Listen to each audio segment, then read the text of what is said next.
In this video, we're going to address a very common problem that occurs in almost every household, which is slow or plugged drains in sinks and bathtubs. This is a huge source of frustration for many homeowners, and we spend lots of money buying very toxic chemicals to try and solve this problem, when we can solve it and get these drains free flowing with two simple tools that we have in almost every house. A roll of duct tape. You never thought you were going to use duct tape to clear a drain? We're going to show you how today. And a plunger. So if you're a little bit squeamish about putting a dirty plunger into your sink, you can get a shiny new one like this one. But if you've got an old one around the house that's already been used, of course that will work perfectly well. So let's go take a look at this bad boy, see what's going on with it.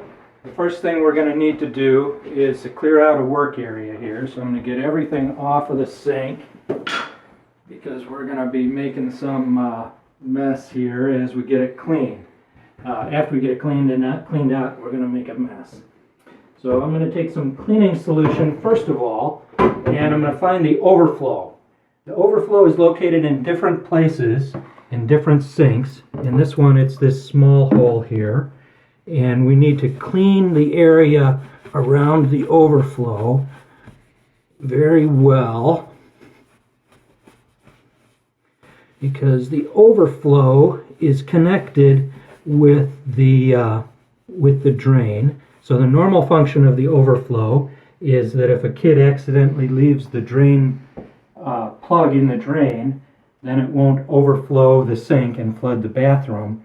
It just goes down the overflow hole. But the overflow hole is also a source where air can get into the system. And in order for our plunger to work properly, we need to have this hole sealed up. That's where the duct tape comes in. So I'm going to tear off a piece about 2 or 3 inches long of duct tape. And I've left a little flap folded at the end for our convenience in removing it later. And then we're going to put that over the area of the sink that we've just cleaned and smooth that on real tight so we get a good seal there.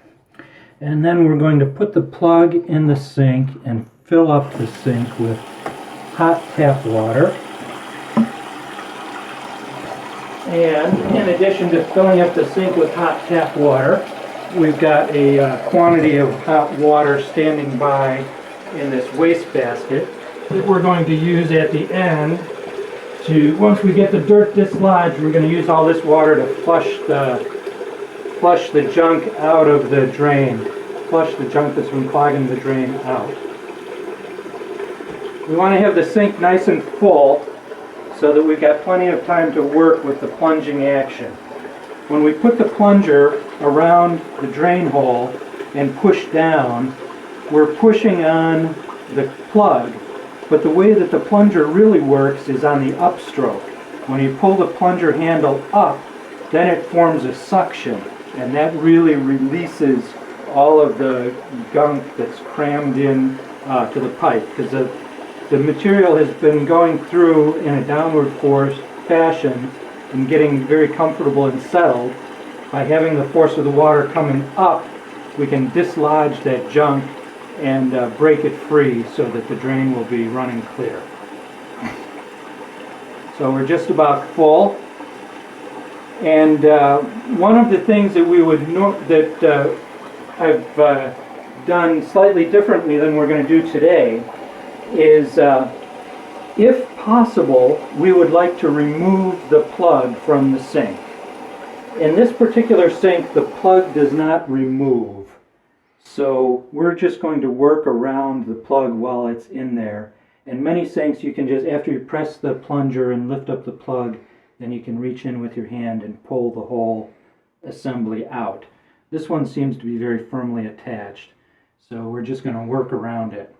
Okay, so now I've got my sink full of slightly soapy water from from before, and then I'm going to open the drain and then start plunging. So I'm going to get my plunger primed with water inside. So now the plunger is full of just water. And you might want to keep a couple of terry cloth towels or other things around in case things get messy and you end up sloshing water on the floor. I've got a big terry cloth towel here. So I'm going to open the drain and start plunging. And as I start plunging, look how filthy that water is. All the junk that's coming up that was plugged in that drain is getting dislodged and pulled up into the sink. And I'm going to keep plunging until I don't have any water left, and then and you can see why we wanted to remove everything from around the sink. So make sure your cosmetics and the other things don't get covered in junky water from the drain.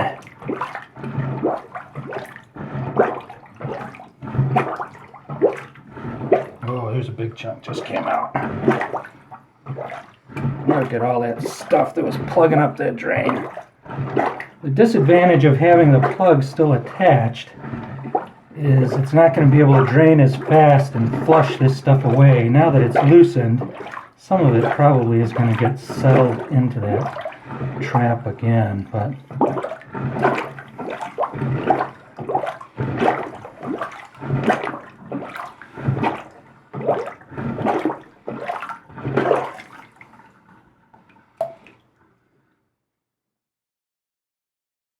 actually what I'm going to do is we're going to let this go, and then we're going to take a paper towel and get some of that junk out of there, since it's getting plugged in the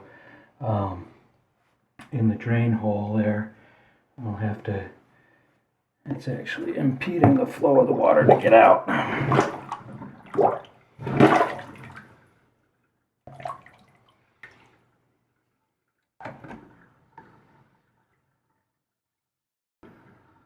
And I'm pretty brave, but I don't want to stick my hand in there. Okay, I guess I'm braver than I said I was.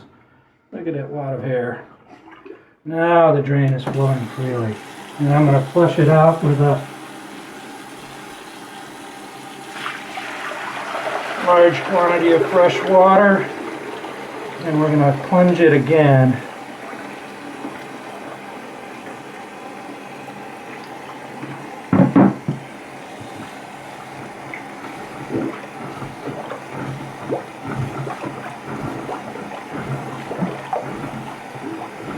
If there weren't that plug obstructing things, then the yucky stuff would be able to go down much more quickly. You can see it's flowing a lot faster now, even with the drain on, with the tap on full, it's still going down. So now we have a quick, free-flowing drain using a plunger and duct tape.